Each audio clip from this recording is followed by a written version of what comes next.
Donc Joël m'a demandé de vous traiter d'un sujet qui est durée de traitement raccourci, nouvelle tendance. C'est peut-être pas une si nouvelle tendance que ça, parce que ça fait des années qu'on s'intéresse à ce sujet. Et donc il m'a demandé de venir vous parler. En fait, je vais vous parler essentiellement du fruit d'un travail de longue haleine, sur 18 mois, du groupe des recommandations de la SPIF, ou du groupe des référentiels de la SPIF, dont j'ai la chance de faire partie. Et en fait, un petit peu de méthodologie, on s'est réparti les sujets donc, par pathologie infectieuse. On a travaillé en binôme, et chaque binôme ensuite a remis son travail à un autre binôme qui l'a critiqué. Et ensuite, il y a eu un rendu de toutes les communications en séance plénière. Et il a fallu plusieurs mois pour aboutir au travail final qui a donc été publié il y a quelques mois dans Médecine des maladies infectieuses.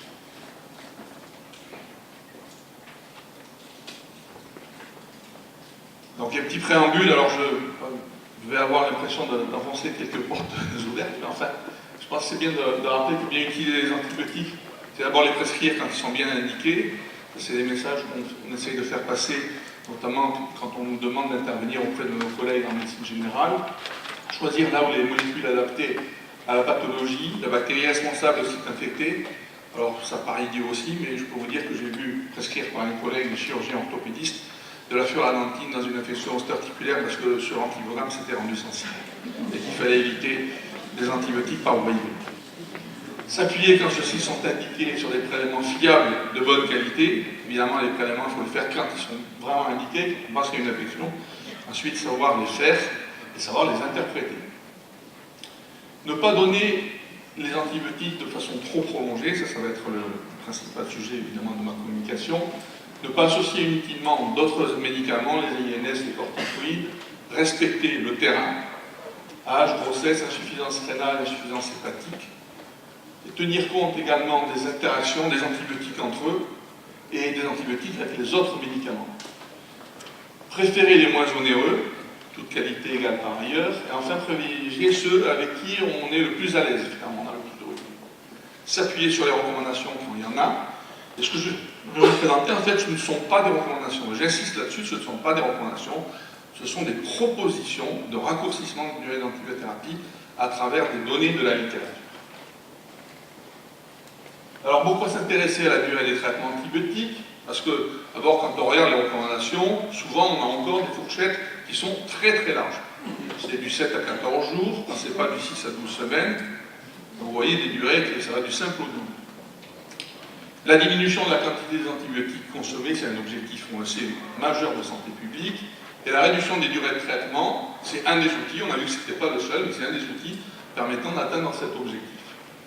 La réduction de la durée de traitement et la révélation par un senior des traitements depuis 7 jours fait partie d'ailleurs des propositions écrites. Tous ensemble, sauvons les antibiotiques. Alors, on n'est pas les seuls en France et en Europe à s'intéresser à la réduction des durées de traitement. Et vous voyez, donc ça c'était un papier qui était sorti déjà dans le CID il y a quelques temps, qui montrait que finalement, une des façons de diminuer l'émergence de résistance et peut-être aussi le risque de colite à Clostridium difficile, c'était de diminuer la durée des antibiotiques. Alors quels sont les effets attendus? Diminution de la pression de sélection et donc du risque d'émergence de souches résistantes. Mais certains collègues nous disent oui, mais au bout de 3 jours, le mal est fait. On a déjà sélectionné des bactéries multirésistantes dans le microbiote intestinal, ça y est, c'est foutu au bout de 3 jours antibiotiques. On va voir que c'est peut-être pas aussi simple que ça. Il faut peut-être un peu nuancer ce propos. Améliorer l'observance, bien entendu. Je suis le premier, quand je prends les antibiotiques, au bout de 5 jours, je me lasse. Diminution de la fréquence et de la sévérité des effets indésirables, d'autant plus que certains effets apparaissent au bout de 8 jours, de 10 jours, par exemple avec les intolérances au Bactrim, puisqu'on a parlé du Bactrim tout à l'heure. Des diminutions des coûts de traitement et des coûts annexes, évidemment, une fois qu'on a les effets secondaires qui sont là. Et puis la surveillance, les dosages, ça coûte cher. Et la diminution de la durée d'hospitalisation avec un bénéfice économique et un effet positif sur le moral du patient, de sa famille, de son entourage en général. Alors tout est joué en 3 ou 4 jours sur la résistance, c'est peut-être pas si simple que ça. En fait, donc, il y a des études, je vais vous présenter 2 études. Tout à l'heure, je vous parlerai aussi d'une étude très récente, pas encore publiée, qui est simplement accessible sur Internet, sur l'effet bénéfique d'un traitement court sur la sélection de résistance. Alors, une première étude donc, qui va s'intéresser à l'utilisation des antibiotiques et au risque, on a parlé d'infection urinaire, vous voyez, d'avoir des infections urinaires à bactéries résistantes. Et une autre étude qui s'intéresse plus particulièrement au risque d'émergence de résistance chez des souches de Pseudomonas aeruginosa. Donc la première étude a regardé l'utilisation préalable d'antibiotiques et le risque d'avoir des résistances à ces antibiotiques dans les infections urinaires. Alors ils se sont intéressés à quelques molécules, à l'amoxicilline, et ce qu'on peut regarder, c'est qu'en fonction de la durée préalable de traitement, si c'est inférieur à 7 jours ou supérieur à 7 jours, on voit que la différence est significative, avec, vous voyez, un autre ratio qui ne paraît pas tellement différent, mais si vous regardez la fourchette de significativité, en fait, on a une différence qui est quand même significative avec l'utilisation de l'amoxicilline. On retrouve la même chose avec l'utilisation du triméthoprim, avec une durée inférieure à 7 jours, et là c'est un peu plus marqué encore. Quand c'est inférieur à 7 jours, on a finalement un risque qui n'est pas tellement augmenté, et quand on est sur une durée supérieure à 7 jours, vous voyez notre ratio qui passe à 4,6 avec une significativité qui est nette. On s'intéresse maintenant au Pseudomonas aeruginosa, donc ça c'est une étude qui a été faite sur le risque de résistance au Pseudomonas aeruginosa en fonction des antibiotiques utilisés et surtout de la durée d'utilisation de ces antibiotiques. Et là, ils se sont intéressés donc à piperacillin, tazobactam, et on peut voir que le risque de sélection de résistance augmente nettement à partir de 15 jours de traitement. Pour ensuite les autres molécules, ce qui est impressionnant, c'est, je trouve, pour le méropénème, pour lequel on voit que le risque de résistance apparaît assez précocement à partir de 7 jours d'utilisation. Pour la ciprofloxacine, étonnamment, alors évidemment, tous ces antibiotiques ont été utilisés en essayant d'avoir des modèles qui permettent de prédire l'émergence de résistance en fonction, parce que souvent ils sont associés. Donc on a essayé d'éliminer le biais qui pouvait être lié à l'association avec d'autres antibiotiques. Pour la ciprofloxacine, on peut voir que bizarrement, alors qu'on pourrait s'attendre à une sélection très rapide, que finalement la sélection apparaît significativement seulement au bout de 2 semaines d'utilisation.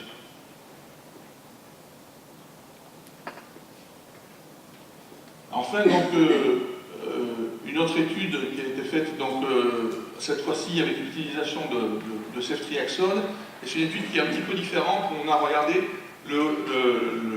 l'expression des gènes de résistance type CTXM au niveau intestinal en fonction de la durée d'utilisation de la ceftriaxone. Et là aussi, on voit que pour des durées inférieures à 14 jours, on a un risque d'amplification de ce gène de résistance de l'ordre de 23%, alors qu'il passe à pratiquement 70% lorsqu'on utilise la ceftriaxone pendant plus de 2 semaines. Alors la réduction de la durée d'antibiothérapie, c'est une préoccupation internationale, et ça c'est donc un papier américain qui montrait, qui donnait des exemples finalement de réduction de durée d'antibiothérapie. Et vous voyez que dans les longues, on a des durées qui correspondent à peu près à ce qu'on retrouve dans les recommandations. Et sur les shorts, on a des durées que vous allez voir rejoignent un petit peu celles que nous avons proposées suite à notre travail. Et vous voyez que ça peut toucher pratiquement tous les types de pathologies infectieuses, les pneumonies communautaires, nosocomiales, les pyélonéphrite, les infections intra-abdominales, les sinusites, les ostéomyélites, etc. Et on va essayer de passer un petit peu en revue toutes ces pathologies. Alors les facteurs qui influencent la durée de l'antibiothérapie, bien entendu, il y a le site infecté. Si on ne traite pas les cystites ou une pyélonéphrite, on ne traite pas la présence de matériel étranger, si on enlève ou si on le laisse. L'intervention chirurgicale, quand elle est possible, notamment en cas d'abcès, si l'abcès est drainé ou s'il n'est pas drainé, ce n'est pas la même chose. Alors on pourrait même se dire, si l'abcès est drainé, finalement on n'a pas besoin d'antibiotiques. On va voir que c'est peut-être pas si simple que ça.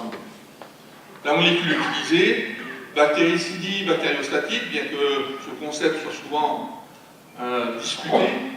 La concentration intratissulaire, bien entendu, et la demi-vie de l'antibiotique, parce qu'il y a des fausses antibiothérapies courtes. Quand vous donnez la trophosomycine, prométhamol, SHC, très bien, et l'antibiotique, il a une durée d'action qui va bien au-delà de cette prise-là, qui dure pendant plusieurs jours. Et puis, pareil, avec des nouvelles molécules, comme l'adavancine, c'est encore plus impressionnant, puisqu'il y a une demi-vie de 15 jours, vous donnez une injection d'adavancine, et la molécule est active pendant 2 semaines. Les bactéries impliquées, bien entendu, et vous vous allez voir notamment sur les bactériémies, c'est criant, on ne propose pas les mêmes durées de traitement pour une bactériémie à staphylocoque à coagulase négative ou même à entérobactérie, et une bactériémie à staphylocoque. Là, je peux être un facteur évidemment à prendre en compte, notamment pour le traitement des otites et les facteurs de vulnérabilité de l'autre. Évidemment, si l'autre peut se défendre, en plus des antibiotiques, on aura à lui donner des antibiotiques pendant moins longtemps probablement. Alors donc ça, je reviens sur notre travail collaboratif. Donc vous voyez un groupe, on va dire, avec des gens un peu de toutes les régions de France, et y compris pour votre région, donc Lionel Pirotte qui a participé à ce travail. Donc les indications pour raccourcir le traitement. Les indications, tous des pathologies infectieuses, pourquoi? On va partir de choses relativement simples. Les infections ORL, d'abord la prescription proscrite dans les rhinopharyngites, même en cas de sécrétion nasale fulminante. L'angine, lorsque le test de diagnostic rapide négatif, ou si on l'a pas utilisé. L'otite congestive de l'enfant et l'otite séromuqueuse de l'enfant. Dans les autres situations, alors, le tableau est en anglais, je vous prie de bien vouloir m'en excuser, mais en fait, comme médecine des maladies infectieuses est maintenant publié en anglais, j'ai pris les tableaux qui ont été publiés, et voilà.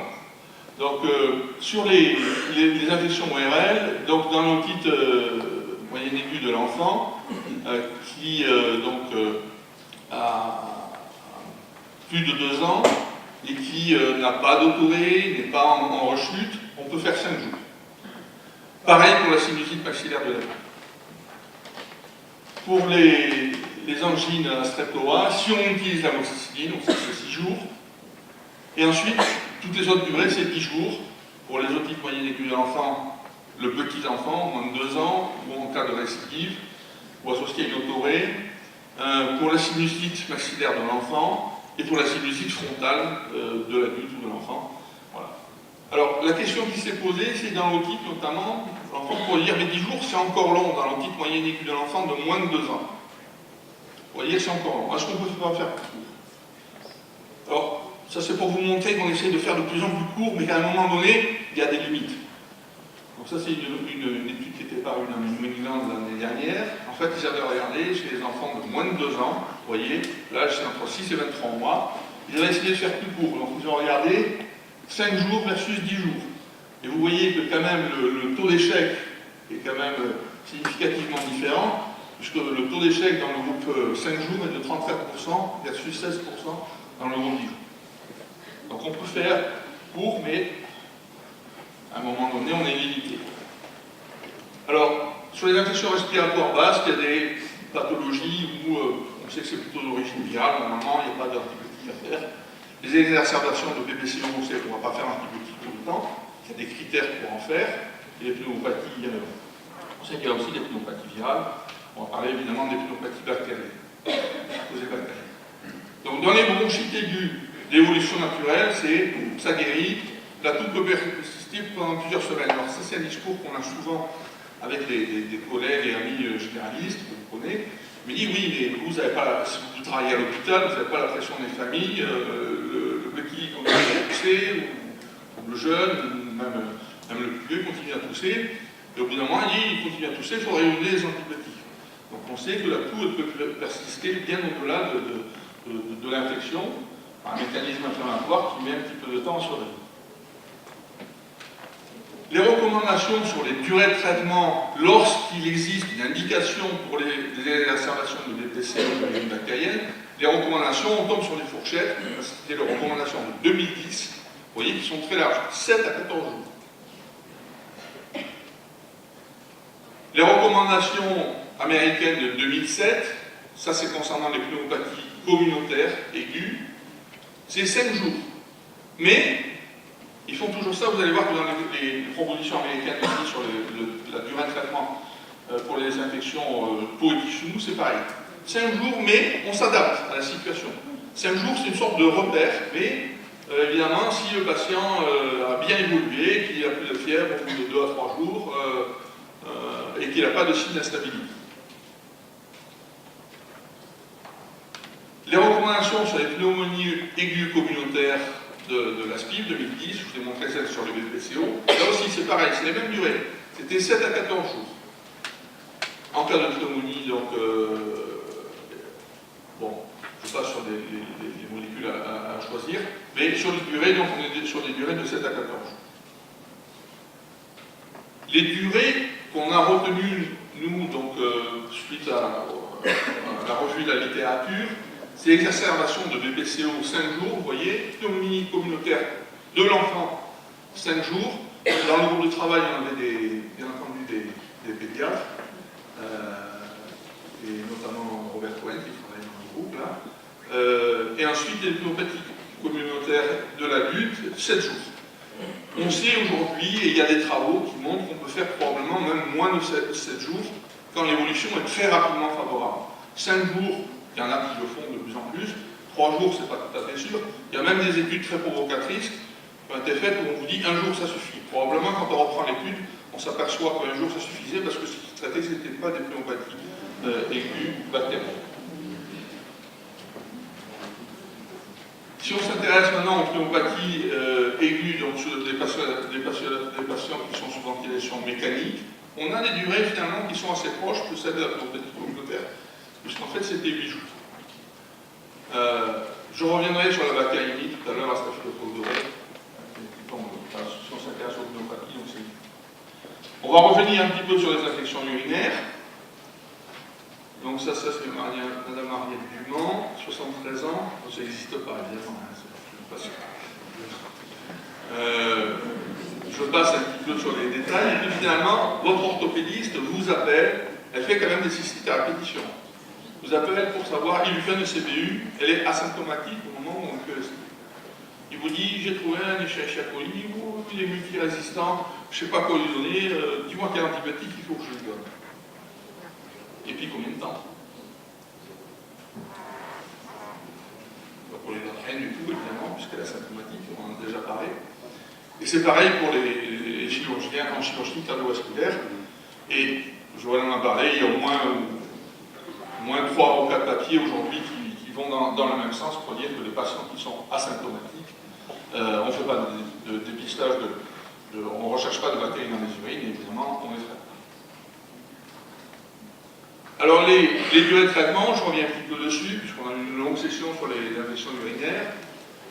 Les durées de traitement, je vous ai rappelé les facteurs de complications, mais qui ont déjà été rappelés tout à l'heure. Ça va de 1 jour, c'est ce qu'on a dit tout à l'heure, c'est la fausse durée courte, mais enfin, pour le patient, c'est une prise, en tout cas, une prise d'un sachet de monurine ou de muridose, de phosphométhamol. 3 jours lorsqu'il s'agit d'une cystite associée à un cathéter. Et ensuite, vous voyez des durées qui vont augmentant. Bon, je ne reviens pas parce que ça a été détaillé. Simplement pour vous dire qu'on est finalement sur des durées, si on regarde bien. Moi, je me rappelle, quand j'avais commencé mes études de médecine, on me disait, puis au défrit, je me rappelle, on me disait 2 à 3 semaines de traitement. Et puis les prostatites, c'était 3 à 4 semaines. Alors aujourd'hui, sur les pyélonéphrites, on sait qu'on peut faire 7 jours si on utilise une bêta-lactamine injectable ou une fluoroquinolone. Sur les prostatites, on fait 14 jours, et il y a une étude en France qui s'appelle ProstaShort. On essaie de regarder si on ne peut pas faire 7 jours. Quand tout se passe bien, quand c'est plutôt des jeunes, si on ne peut pas faire 7 jours de fluoroquinolone. Mais ça marche bien, ça marche, et c'est validé pour l'instant qu'avec les fluoroquinolones. Et je voudrais revenir sur un petit point sur le traitement des pyélonéphrites. On vous dit oui, pyélonéphrite, fluoroquinolone ou bêta-lactamine injectable, 7 jours. Sinon, on fait 10 jours. Mais est-ce que finalement, on a des données suffisantes pour dire qu'on ne peut pas faire 7 jours avec d'autres molécules? Alors ça, c'est une étude qui a été publiée il y a pas longtemps, vous voyez, sur le mois de juillet. En fait, ce qu'on a regardé, c'est si on ne pouvait pas faire aussi 7 jours dans les pyélonéphrite sans qu'il y ait de risque de complications ou à risque de complications. Si on ne pouvait pas faire 7 jours, comme avec une fluoroquinolone, et c'est la ciprofloxacine qui a été choisie dans cette étude. Et en fait, ce qu'on regarde, c'est que finalement, ça marche aussi bien avec 7 jours de bactrim qu'avec 7 jours de fluoroquinolone. Dans les pyélonéphrite simples dans lesquels nous on fait 7 jours. Alors finalement, si on essaie bien de regarder pour les dames, pour les pyélonéphrite, donc c'est 7 jours avec fort niveau de preuve pour les pneumopathies aiguës simples chez la femme jeune avec les fluoroquinolones. Bon, à confirmer peut-être dans d'autres types de pyélonéphrite. Pour les hommes, donc 14 jours pour les prostatites. Il y a moins de données pour les bêta-lactamines, pour faire 14 jours pour l'instant. Il y en a surtout avec les fluoroquinolones. Et peut-être pour les jeunes, peut-être fluoroquinolones pendant 7 jours. Pour la peau et les tissus mous, alors moi j'étais particulièrement en charge de ce travail avec Bernard Castan. Et en fait, on a été très déçus. On a fait une revue à la littérature, on s'est dit, on a cherché, on a dit, on n'a pas mis les bons mots, c'est pas possible. Et en fait, au bout du compte, on a une seule étude comparative, randomisée, comparant deux populations où il y a la même molécule. Et dans cette étude, c'est une étude américaine, c'est l'oflocète qui est utilisé. Évidemment, un antibiotique qui n'est pas recommandé pour le traitement des infections de la peau et des tissus. Alors, il avait montré qu'avec une durée courte, 7 jours ou 14 jours d'oflocète, ça marchait aussi. Et en fait, quand on regarde toutes les autres études, elles comparent des antibiotiques différents, des populations différentes. Dans les infections de la peau et des tissus mous, on y met un peu tout, n'importe quoi. Des infections d'escar, on y met les récipères, on mélange un peu tout ça. Et puis finalement, on fait dire ce qu'on veut au double. Il y a des critères de jugement qui sont soit cliniques, soit de rechute, soit de délai de diminution de la lésion au bout de 48 heures ou au bout d'une semaine, soit des délais sur des données microbiologiques où on refait des prélèvements, etc. Alors, je vous rappelle simplement que pour l'instant, les recommandations que nous avons en France pour les récipels, pour les gyroplongés, ça date de 2000. Et le traitement est habituellement de 15 jours. Alors, je ne sais pas si c'est votre habitude de faire 15 jours pour les récipels. Bon, est-ce qu'on a des arguments pour faire plus court? Alors, simplement juste une petite parenthèse pour vous dire qu'il y a des recommandations sur les infections et la peau et tissus mous en coordination avec l'HAS, la Société française de dermatologie, donc la Société de pathologie infectieuse de langue française, qui se mettent en route en ce moment. Avec, il n'y aura pas uniquement les résipels ou les infections type dermo-hypodermite, il y aura ce qu'ils ont appelé les infections cutanées banales, il y aura des recommandations pour le traitement du furoncle, de l'impétigo, il y aura des recommandations pour les infections peau et tissus mous jusqu'aux fasciites nécrosantes, et il y aura des recommandations pour les infections de plaies chroniques.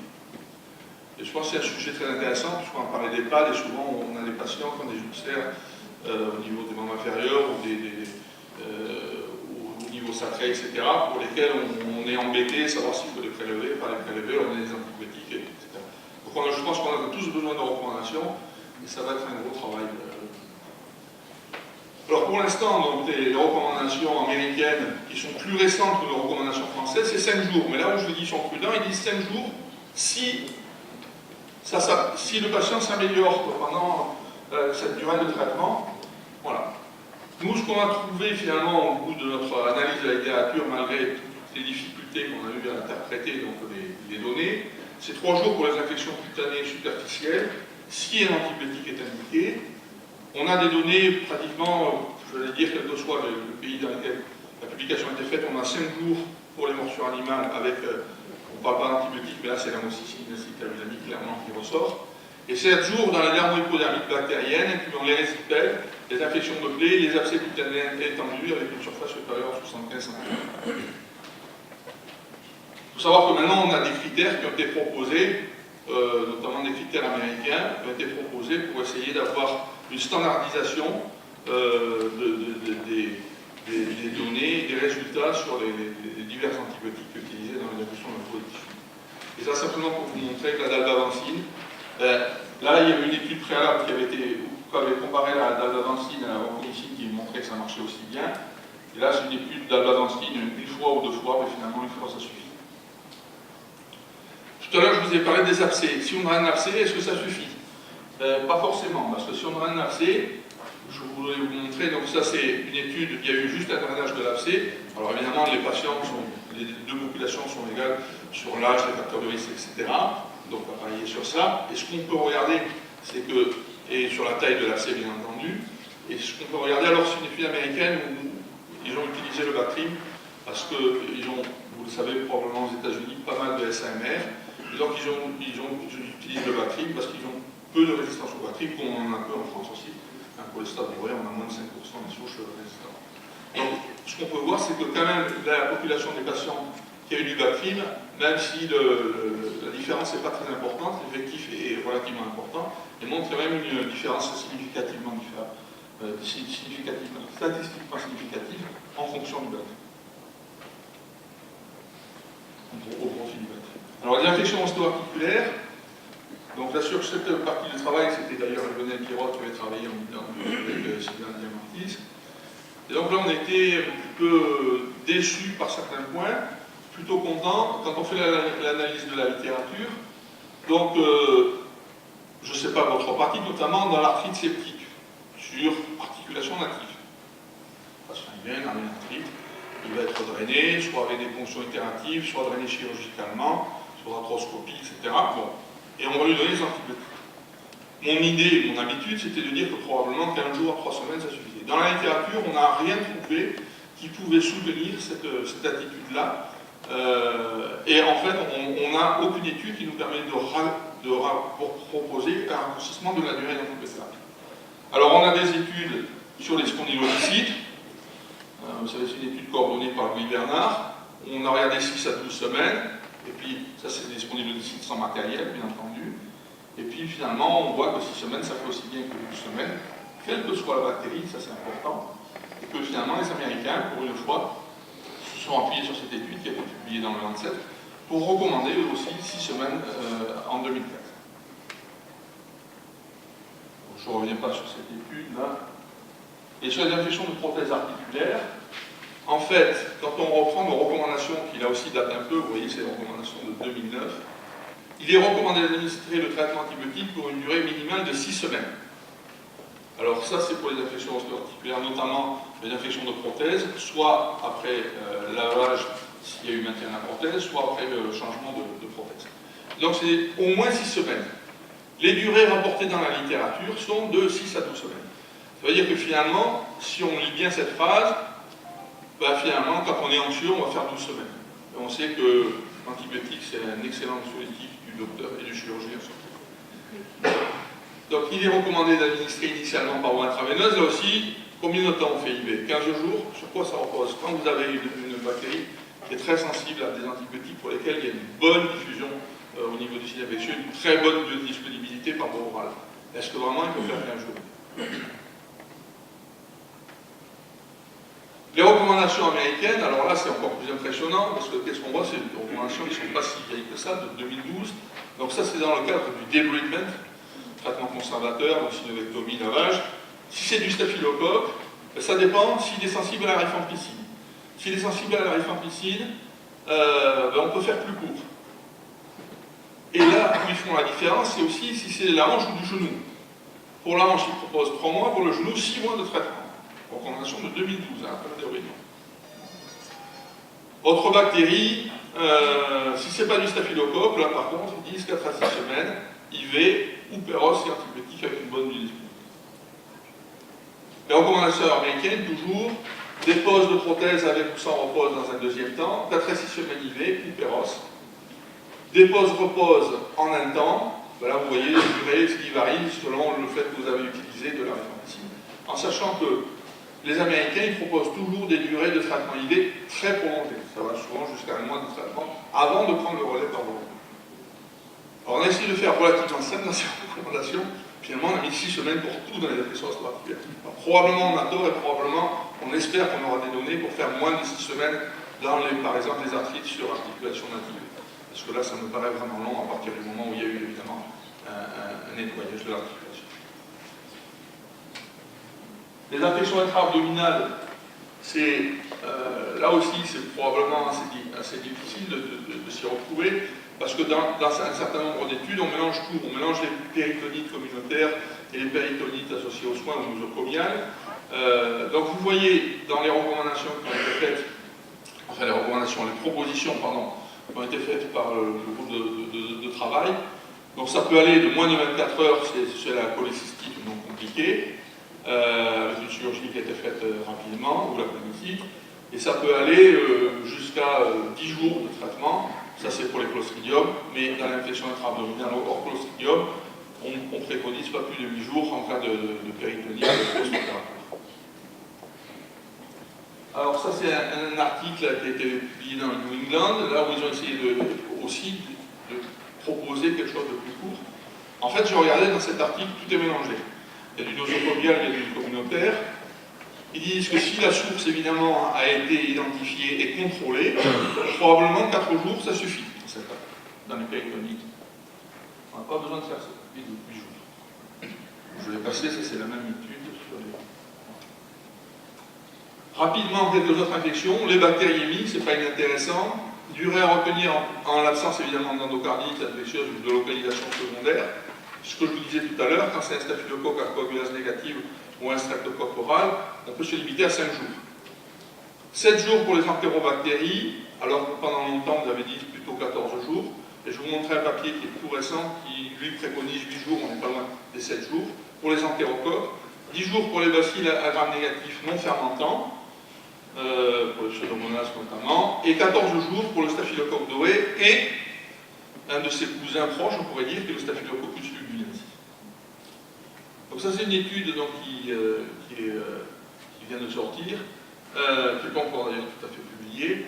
Je n'ai pu avoir accès qu'au résumé malheureusement. Et en fait ils ont comparé donc, dans cette étude une durée de traitement, des durées courtes et des durées longues. Alors les durées courtes, la médiane c'était à 8 jours, les durées longues, la médiane c'était à 15 jours, donc sur des bactériémies à bacilles gram-négatifs, et en fait ils ont les mêmes résultats, et c'est ce qui est probablement intéressant aussi. Ils se sont non seulement intéressés à la mortalité, au délai de guérison, enfin à l'absence de rechute, mais également à l'apparition de Polycaclostridium difficile et à l'émergence de bactéries multirésistantes. Et probablement, effectivement, ça retombe sur ce qu'on a vu au tout début, c'est-à-dire que des durées courtes, probablement, ça diminuerait le risque d'avoir une émergence de bactéries résistantes. Même si c'est des durées de 8 jours, c'est probablement mieux que 15 jours. Là maintenant, si on s'intéresse aux bactériémies en cas de cathéter veineux central, donc on retombe sur des durées de traitement à peu près identiques, 5 jours, évidemment, si on enlevait le cathéter pour les staphylocoques à coagulase négative, 7 jours pour les streptocoques, entérocoques et bacilles à gram négatif en général, si on enlevait là aussi le cathéter. Pour ceux qui font les protocoles avec le verrou, c'est des protocoles actuellement de l'ordre de 10 jours qui sont proposés, avec le verrou plus l'antibiothérapie par voie générale. 14 jours si c'est le staphylocoque doré, après retrait du cathéter. Et s'il y a une thrombose suppurée, souvent, qui est d'ailleurs méconnue, cette thrombose suppurée, on peut proposer jusqu'à 21 jours. Alors, pour le staphylocoque doré, il y en a qui ont essayé de faire plus court, il y en a qui ont essayé, donc il y a l'autre dans l'MB. Donc, ça c'est une étude qui avait été publiée en 2013. En fait, c'est des patients qui avaient des bactériémies à un staphylocoque doré, donc ils ont enlevé un certain nombre de critères, c'est-à-dire ils ont éliminé les patients qui avaient des endocardites, qui avaient des thrombophobites, etc. Il ne fallait pas qu'ils aient de matériel prothétique, pas de métastases septiques. Et ils ont regardé simplement, finalement, le taux de rechute en faisant moins de 14 jours et plus de 14 jours. Et vous voyez que c'est significativement différent dans cette étude. Alors j'ai pris l'effectif, mais c'est un effectif très important. Ils ont 8% de rechute quand ils font moins de 14 jours, versus aucune rechute dans cette étude-là quand ils font plus de 14 jours. En incluant, vous avez vu quand même certains critères pour éliminer des foyers. Les méningites, donc pour le méningocoque 5 jours, en sachant qu'il y a des études avec 3 jours de ceftriaxone, on n'a pas retenu parce que il y a eu une étude, pour maintenant on n'a pas beaucoup d'études qui vont. Donc on a retenu 5 jours, mais ça peut prêter à discussion. 7 jours pour les méningites à hémophilus et à pneumocoque, 14 jours pour les streptos du groupe B, et enfin 21 jours notamment pour les listérioses et aussi les bacilles gram-négatifs, en dehors de l'hémophilus.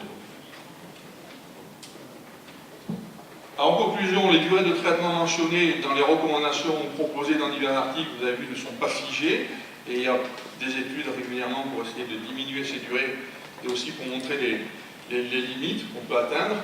Elles sont données qu'à titre indicatif.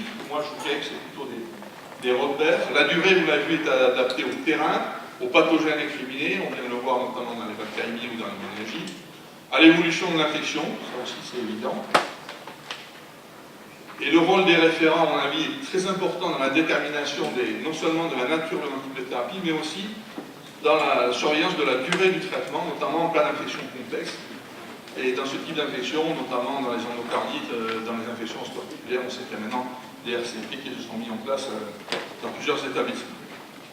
Le raccourcissement des durées donc, de traitement antibiotique, c'est, on l'a vu, un des moyens pour diminuer la consommation globale.